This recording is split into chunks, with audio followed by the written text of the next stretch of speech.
I've been thinking about making a nation states diss track and dropping that, and I thought that maybe that could go viral in the nation states community, and maybe that help us get some more players. All right. Good evening, afternoon, morning, depending on what part of the world you're in.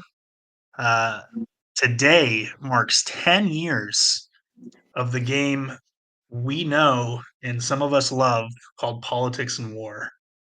So we are joined today by the birth giver of this highly esteemed game, Alex.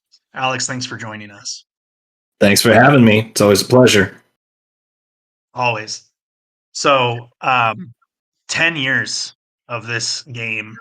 I know we did a little pre-show where some folks were asking some questions, and you went over kind of how you came up with this idea and where the game came from. For those of our listeners just joining, do you want to give kind of a high-level overview on the conception of the game? Yeah. I used to play nation states and then cyber nations when I was a kid. So this would have been when I was pretty young, probably. I bet it was like 10 or 11, probably too young to really be playing, but was doing it anyway, and ended up getting banned from the game for something stupid and from Cyber Nations, and decided, you know what, I'm just gonna make my own game. And it took many years, many attempts. I had a bunch of failed games that I tried to make that nobody, because I didn't know anything about making a game. I had to teach myself, basically Google stuff like how do you make a website, and how do you create a system where you can log in or register, stuff like that. By the time I was about 14, I think it was about that age, I made Pixel Nations to some degree of success. That went over pretty well. I think it had like about 500 players at its peak. And then Dr. Rush points out, I made a game called Martian Empires after that one. And that one I didn't really bring in a lot of community feedback. That was a good lesson for me to learn. I just kind of made my own game. It wasn't very popular. I think that one had like 200 players, shut that one down, but it was better made. It was a good learning experience for me. And then started Politics and War I bet it was like just the very end of 2012. I remember my dad gave me like a little bit of money to buy the domain name or something around Christmas, and started working on that. Took, I think, a little over a year, probably about a year and a half, to what we called the beta, even though it wasn't really a beta, but I called it that because I was young and didn't know any better. And everybody played that for a long time. And then on August 5th, 2014, that was when we reset everything and said, okay, this is the official launch. We're not going to do any resets after this. And that has been the formal official start of Politics and War. And today is 10 years from that day, which is hard to believe. That's wild. So 10 years 10 years ago, I mean, if you take a peek at where you started, you said you started at 14, so that's like a 4-year-old today. You know what I mean? Like 10 years away. So that's nuts to think about. So we did have a couple questions pop in just since we were on the topic of the origin in Cyber Nations. What did you get banned for? It was a really weird thing. So back in those days, Discord didn't exist. We used IRC, Internet Relay Chat. I'm sure a handful of people remember that. And I think what had happened was somebody was just really trolling hard, and I was too young and silly to not understand what was going on. But he called himself the Grinch, and he went around and he was telling everybody that he had like hacked the game. And a big part of Cyber Nations was like if you knew somebody was like cheating or doing something wrong and you didn't report them, and the mods found out, they would like take punitive action against you as well. And so he was like, you have to report me. Otherwise, I am going to, like, I will get you banned with me. Like, now you know what I'm doing. You have to report me. And I was just like a dumb kid who didn't know any better. And so I just like made a post on their forum. And I was like, hey, there's this guy, in the IRC chat called the Grinch, and he says he hacked the game. And, I'm reporting him. So like, I'm doing my good thing that I'm supposed to do. And they had this system where you got like 5 warnings and then you were banned from the forum. And then if you got banned from the forum, you got banned from the game. I think I had like 1 warning point already, but they superseded all of that and just went straight to full ban. Like, didn't give me just the 1 warning or whatever, and said I was like intentionally trolling the moderators and just being, an asshole or whatever, which I wasn't. I was just a dumb kid. And so, and not only did my forum account get banned, they banned my in-game nation too. So that was when I said, all right, time to just make my own game. So, some interesting takeaway from that too is like, we don't do that same thing. Generally, if you get banned on the forum, you do not get banned in game, because I don't want anybody else making a better game than Politics and War. But that's generally the story of what happened. It's kind of really silly and stupid looking back, but it's really what pushed me over the edge to say I'm going to make my own game.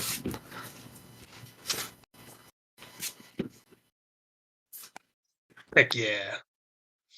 Nice. So another question popped in here, Alex. Why didn't you make the 10-year anniversary have a $10 million login? $6 million is garbage. That's a great question.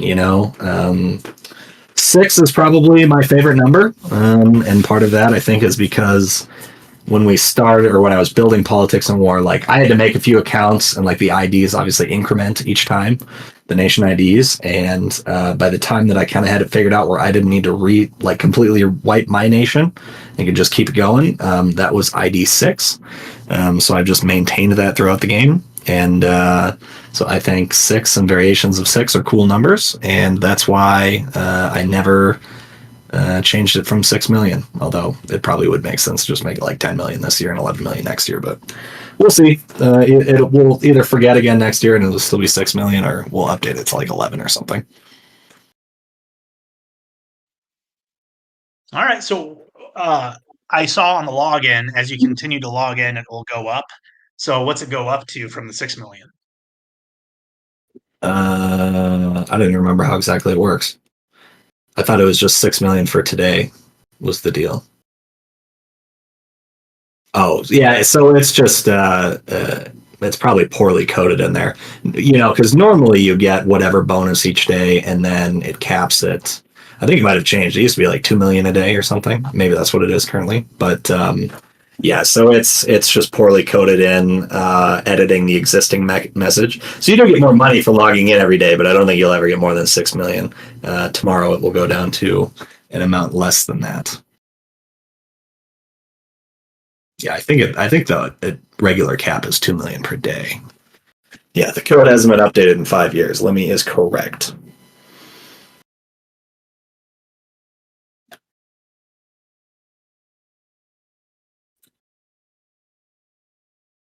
I think maybe we lost Kev. I don't see him in here anymore. That's fine.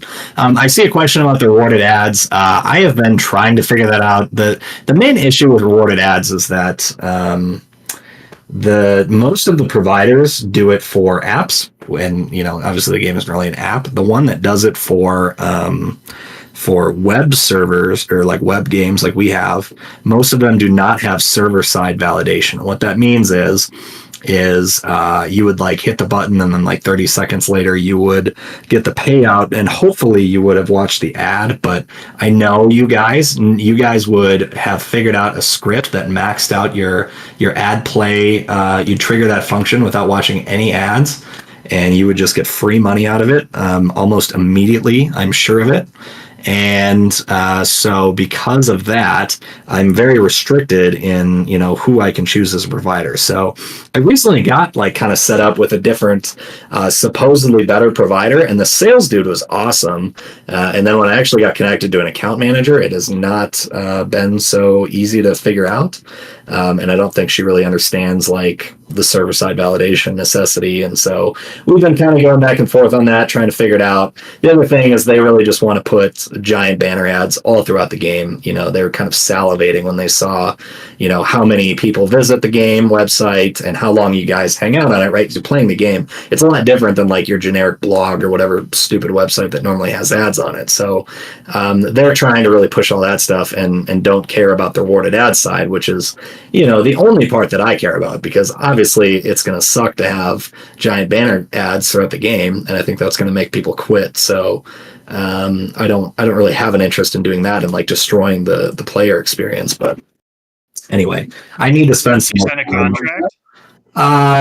I think we technically did sign a contract, but there's no like money involved. I think I just have to give them a 30-day notice if I wanted to drop them and work with somebody else. So I'm not So when this, at all, but when this gets posted, if any of you guys work for an ad company or whatever, and you're looking for a prospect, someone to sell to, it sounds like Alex is ripe for the selling.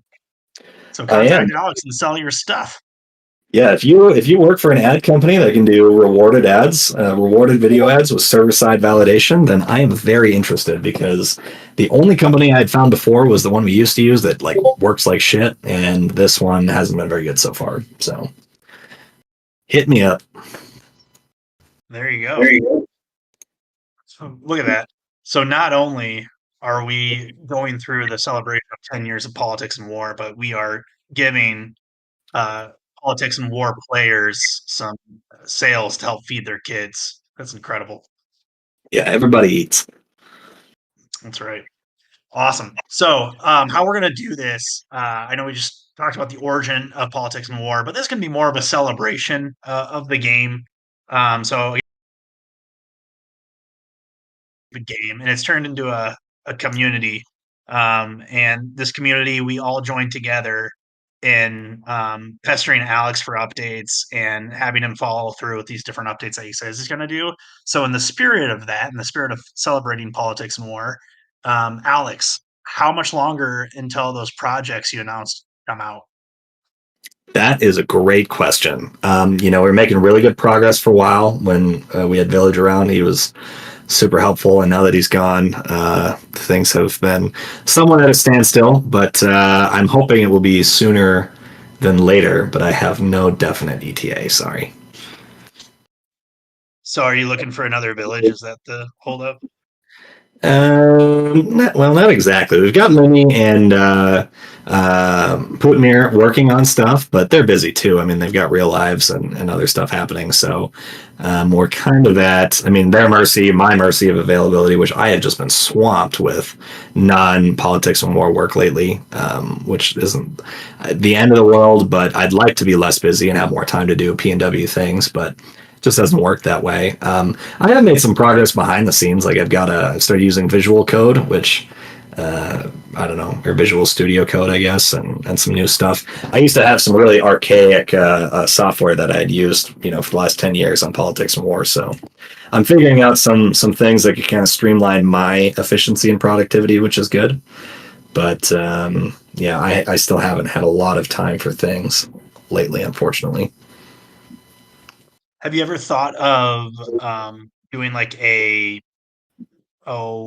hiring someone not on staff necessarily, but just project based, using our community, so that way maybe they can justify spending more time on it. Just so pay a chunk of money to get these different projects complete that you Yeah. have, so that way you're not on the hook annually for this, or you know what I mean. Like it's just Right. What we got going on now is like part time, work at your own pace, and I'll pay you as you go type situation, and that isn't really an issue. But I think it's hard to find somebody who's both familiar enough with the game to be able to work on it effectively without like a ton of hand holding and oversight.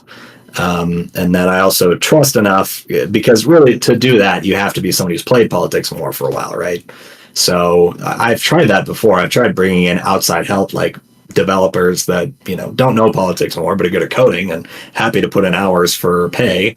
But in general, like they're good at some things. Like we had this part-time developer, Pile, for a while, and she did a lot of cool things, like the the what you see is what you get editor in messages and stuff, where you can like bold and italicize text and add pictures, stuff like that. She built the bulletin system, was pretty good.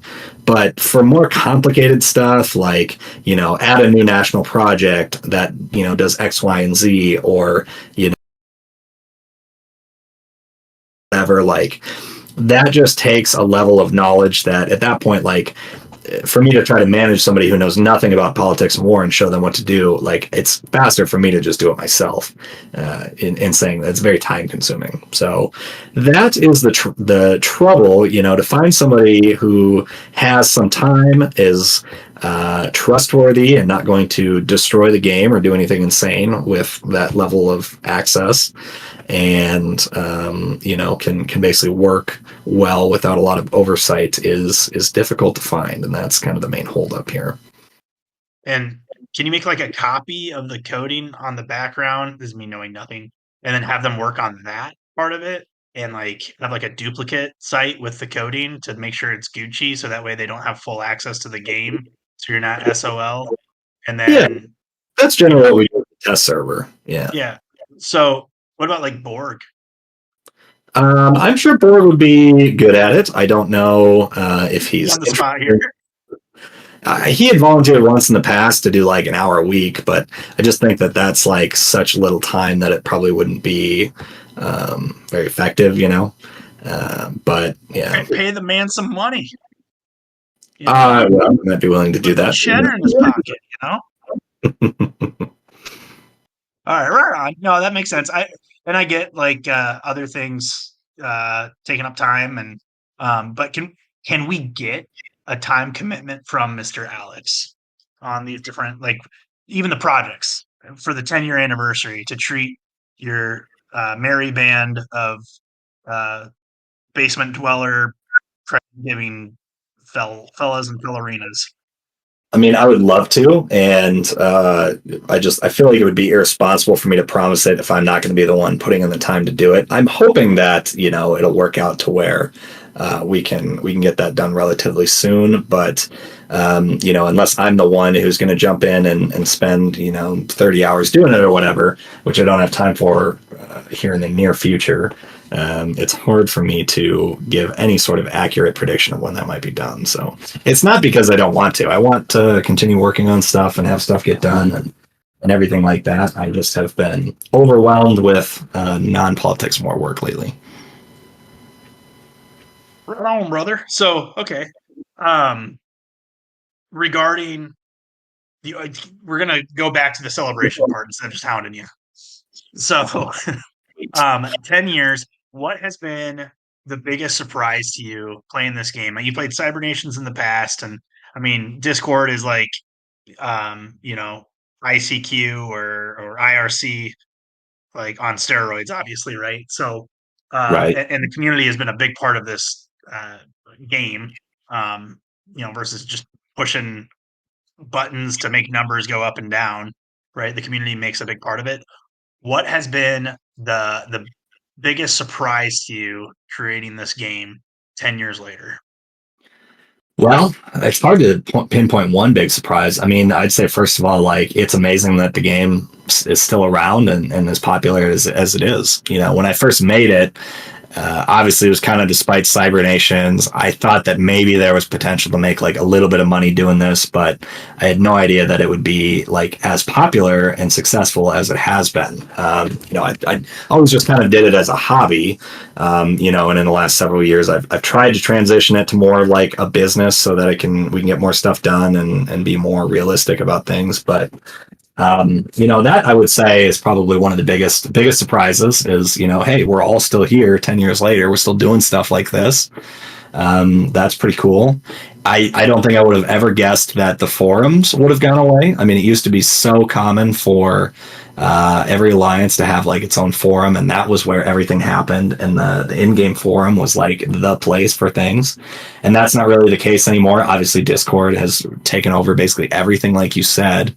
And even the Politics and War Discord server is not, it's not even the main hub, I would say, of, a lot of what's going on. I think the other community servers really tend to have more activity and more stuff happening, which I'm fine with. That's not the worst thing in the world. It reduces the amount of moderation work that I'm responsible for. But yeah, I mean, that was another big surprise.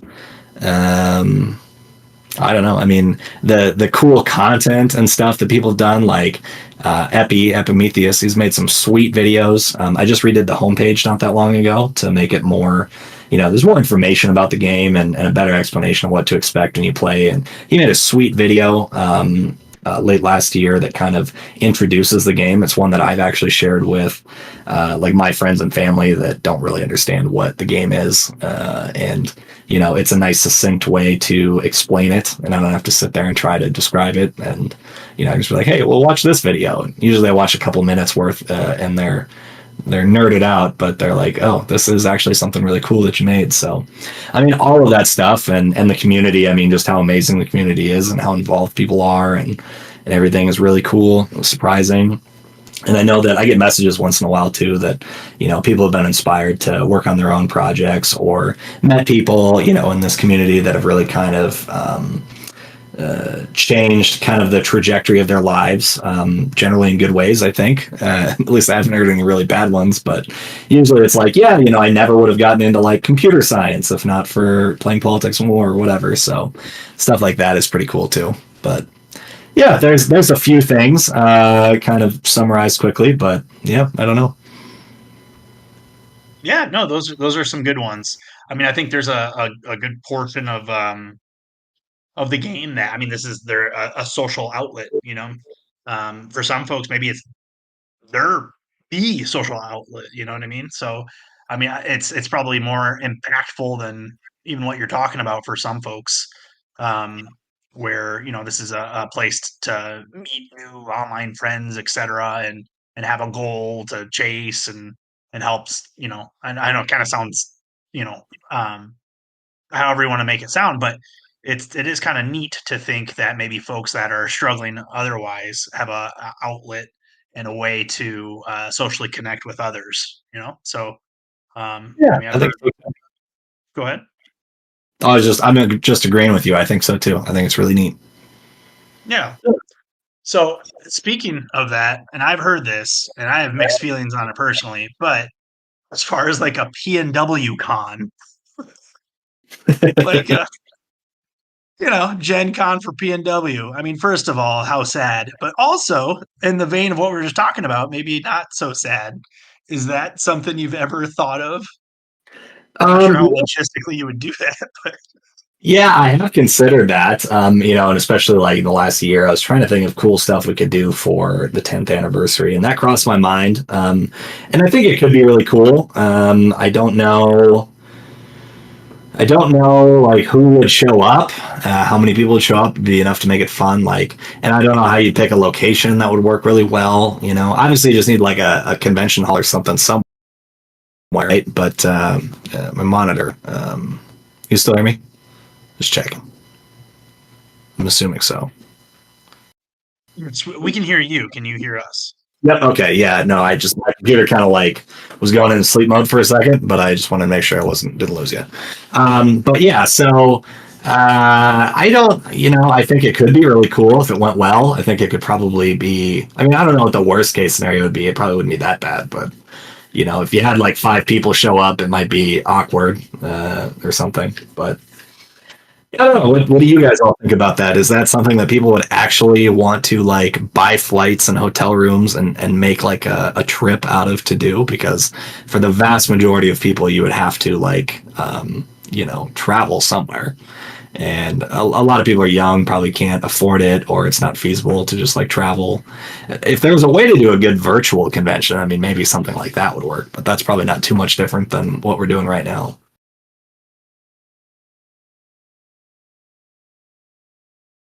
A lot of people seem to really like that idea.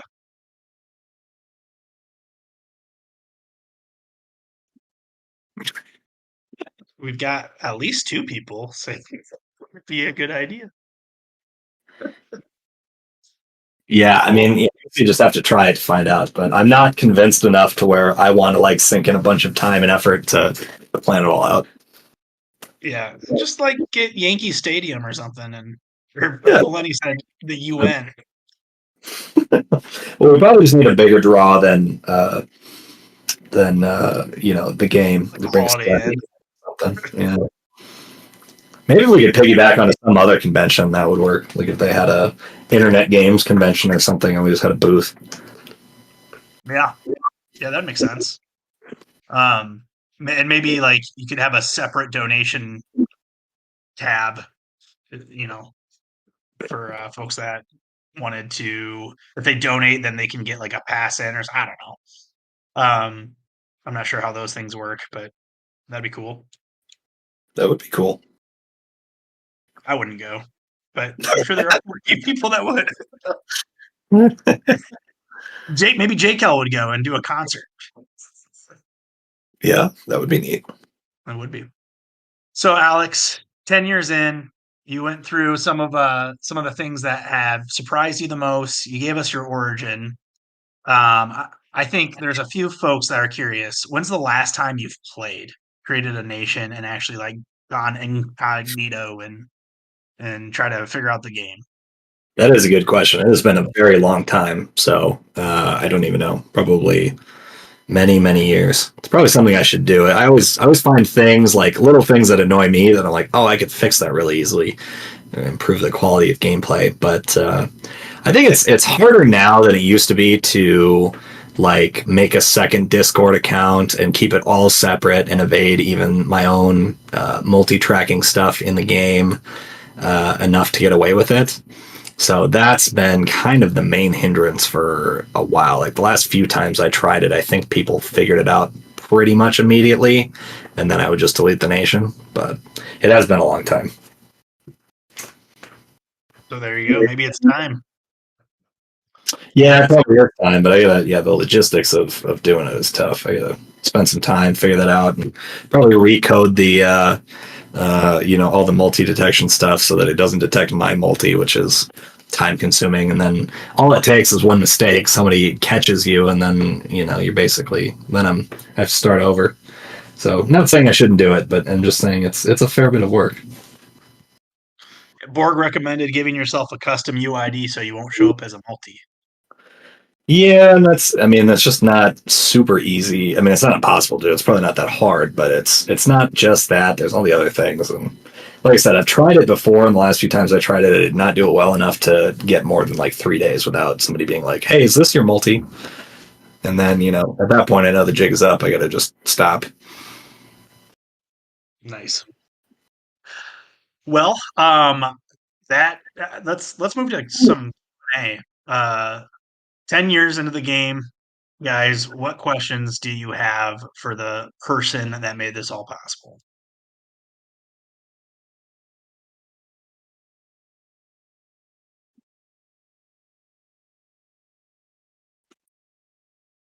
You'll never be let out of the dungeon.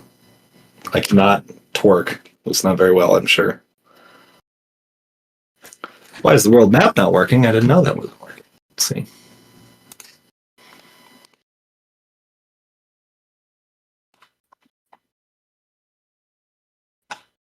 World map looks like it's working for me. Where do you see the game in 5 years? That's a great question. I mean, hopefully, at least doing as well as it is now. Ideally, getting more players, and I'm hoping that maybe someday there might be kind of a resurgence in these text-based games. People have some nostalgia and want to come back and play boring stuff like this compared to like the brain rot, flashy, quick TikTok games, whatever. But there might be a pie in the sky dream for me. I don't know. Games on TikTok?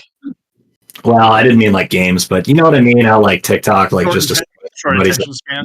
Yeah, that's what I was trying to get at. More features for WoW. That is something that I would like to do. Is probably add at least one new military unit. It's hard to come up with something, separate enough that it's not just the same as something else that already exists. But I think that would be cool. Keep seeing stuff about the space shuttle, but I don't really know what that would be or why. I have wanted to make a space game, but have not really had any time to do anything like that. Add like space marines and spaceships, and it can eventually evolve into a space game. Boom. Alan had a tough question. Why aren't you putting harsher standards and punishment toward, quote, community servers that openly dox people, spread faked images and IRL addresses? I would say that, it's generally, I mean, first of all, I don't condone or want any of that stuff to ever happen. And I would love to be able to just like click a button and stop that. But stuff that happens outside of our Discord server, I really have no control over. I mean, Discord controls it, right? They can ban people, they can shut down any server, they can do all sorts of things. There's really nothing that I can do about that. Part of the issue is like proving what's going on. I'm not really in these other Discord servers, and even when I am, usually people don't give me access or they'll ban me or whatever if they're doing suspicious things like this.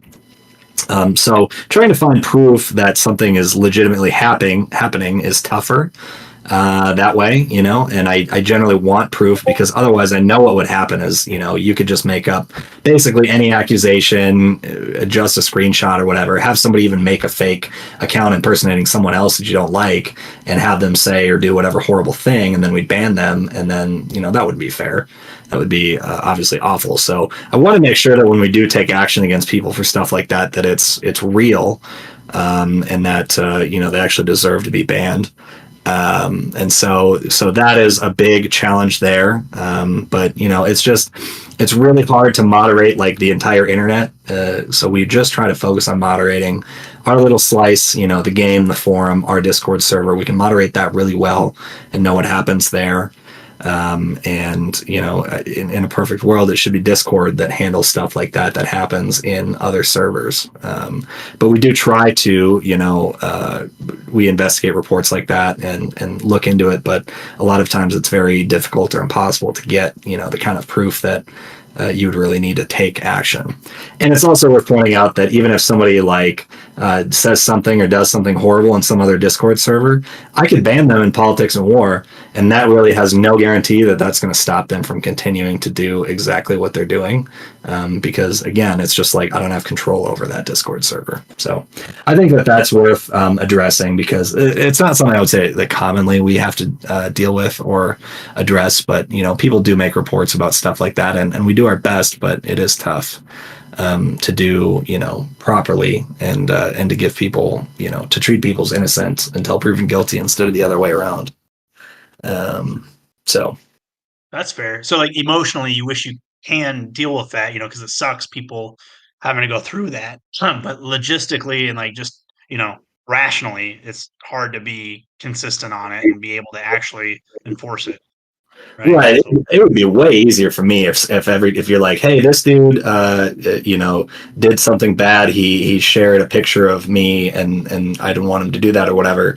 And I was just like, okay, I believe you, and I just banned that guy and then moved on with my life. I mean, that would save me so much time. It's so much harder to try to go into these servers and verify what's actually going on, or get access to somebody else's account so I can see, or whatever it is. But I know that if we did things that way, that people would abuse it and just you're like, oh, I don't like this guy who, said something mean about me. I'm going to fake that he's, said something predatory to somebody else, and I'm going to get him banned from the game or whatever. Right. I think, most people probably understand that there's jerks enough in the community that would definitely try that. And if that's all it took, I think we'd have a big problem on our hands of people faking stuff like that. So that's why we're, pretty, try to, like you said, be really rational about it and just make sure that things are, what they're said to be before we take a serious action like banning somebody in the game. Right. Rush had a good one. What is the silliest moderation case you've ever had to deal with personally, and does it live up to a channel we don't have access to? Let me see what he shared. 7:49 p.m. Eastern. Oh, so that one he referenced is pretty funny. There's this dude that got banned for, I don't even remember why, but he has sent so many messages to me and to Rush threatening to sue us, but it's just like he's got to be 10, and he doesn't understand like what a real legal message looks like, and so it's like Discord DMs from new accounts and kind of weird like emails with misspellings and things like that. So that one's super funny. That one might take the cake. There was another funny case where somebody was trying to get verified, and they just did like the worst like Photoshop of like random person on the internet holding a piece of paper, and then they would just like try to do the text over top. Again, it must have had to been like a kid that really didn't know how to use Photoshop, and they also tried one time with a picture of their mom, and she was sleeping, and he like held the paper out in front of her sleeping face, which was super funny too. But yeah, people go to pretty extreme lengths to try to cheat or just do That's whatever. awesome. Pretty funny. Yeah. Oh, that's so good. Oh, all right, let's see. I'm still cruising down. Do you have any plans? Do you have any plans to bring new players into the game? I think that was answered before. I think the more players, the better. So I think that's a yes. Alex is going to want to try and bring as much people as possible to the community and bring additional folks Yeah, in. absolutely. I mean, that's always a goal. We set up that translation team a few months ago, and I mean, it's really hard for me to measure progress because I don't speak all these languages or read them. But that thing, like trying to really improve translations for all these other languages, I think is one way that I thought that we might get a good competitive advantage compared to like other cooler games out there that are more visual and enticing for new people. Is that I know a lot of those aren't marketed in every country around the world the way that we can kind of do with politics and war. So yeah, stuff like that I'm always trying to work on, always trying to bring more players to the game. I think that makes it's better for the game, but I think it makes everything more fun for all the players. Even if that new player doesn't join your alliance or whatever, if you get a new enemy or a new villain or something out of the whole deal, I mean that's what makes the game fun and dynamic and better for everybody. Heck yeah. Awesome. Yeah, I mean, with AI, there's got to be a way to convert language and, I mean, broaden the community that way. I think that'd be cool. And Um, we've got AI doing it actually, or I guess it's like this Google Neural Translation. So it's better than like if you just went Google Translate, but there are still things that it doesn't translate correctly. Like I know, I think like the French translation of tanks, without context, it thinks you're talking about like a vessel tank. You know what I mean? Like not like a military tank, but like a water tank or something like that. Tanker. Okay. Yeah, yeah. So I mean, there's stuff like that that people, if somebody speaks French, right, can go in and fix with the right context to do stuff like that. So It could lead to some pretty funny conversations, though. yeah, well, yeah, I'm sure that there are some pretty funny things with the bad translations. I have no doubt about that. Oh yeah. Well, we just did an interview not too long ago. I think you've done a couple, so I mean, there's not a ton of questions that prepared, but either way, it's nice that you wanted to at least say hi to the folks for the 10th anniversary coming out on I mean, geez, 10 years in a web-based politics simulator is wild in the year of 2024. So um, I appreciate you having me and coming out to say hi to everyone and answer some questions. If other folks have questions, I don't know how much more time you have, but I think we're getting close to wrapping up. Yeah, yeah. I think whenever you're ready to wrap it up, I'm good. But yeah, I just want to say thank you to you, Kev, and to everybody else listening and everybody that plays the game. You guys are awesome, and as we all know, I mean, I just want you to know that I know this would not really be a game without you all in the community that spend the time to make alliances and form treaties with each other and trade agreements and the cool scripts and the banks and all the fun stuff that you guys add. I know that the game is kind of like I sometimes jokingly refer to it as dueling Wikipedia pages, which it doesn't sound very fun, but it's all you guys in the community that spend so much time and effort to, do so many cool things that make this game fun and make it, the community that it is. So thank you all very much for being a part of all of this, and it wouldn't be anything without you all. That's awesome. Real quick, as a final piece for us to take away tonight, is there anything you can promise us, even like a twitch? because you haven't been on Twitch, someone put, in quite some time. Can you promise us a soon to be Twitch via Alex? Sure, I could do that. I can promise I will find a time sometime this month to get on Twitch for sure, and I will try to be better about doing that more here in the future, and just be more active. And I know that me being active, then I can catch more little things and make better improvements and stuff. So I know that is a necessary component to the continued longevity of the game, and I will do my best to be more active and stick around and make sure that everything keeps chugging along. Well, I appreciate it, Alex. I'm sure there's a lot of folks that do appreciate it. I know you hear mostly what you hear is complaints, right? So, I will say, as someone that has played these kinds of games for many, many years, I've about 2 times the age of PNW. Previous admins, such as I know you're talking about Cyber Nations and some other games, they aren't nearly as invested, and they did very little. And usually, what it is they just let it go and just try and collect as much money as possible without being involved and without putting time in. So, I know there's a lot of us out there that appreciate the effort that you put in, and we look forward to additional changes that you do make. But stuff like tonight, coming on, saying hello, giving an update, it doesn't go unnoticed. So I appreciate you for creating this community and for doing what you do. So thanks to you, good sir. Thank you very much, and thank you. Awesome. Well, thanks for joining in, guys. 10 years of PNW. If you haven't, make sure you go outside, get some exercise, say hello to loved ones, reconnect with folks you haven't talked to in a while. And then once that gets boring, make sure you come back on Discord and log into your nation. That's right. Love it. And don't forget, right now in the month of August only, when you submit 1 credit, you can, have a transaction to make that into how much? 100 million. And then what else? What do you get, Alex? I'll let you plug this.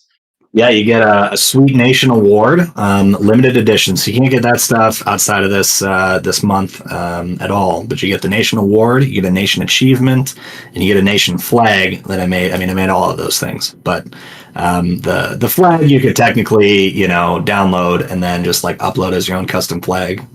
But if you buy it with the anniversary deal, then you get it forever. It sits in you actually have a list of your flags that comes from a really old time from the beginning of Politics and War before anybody could just upload a custom flag. So that part's pretty neat. But yeah, you get all that stuff. You get some VIP too, and basically just trying to pack in a bunch of value, especially for people that like to collect awards and achievements. I mean, for 1 credit, you kind of just got to do it to get it. So yeah, but thank you all for all of the anniversary donations. It's always appreciated.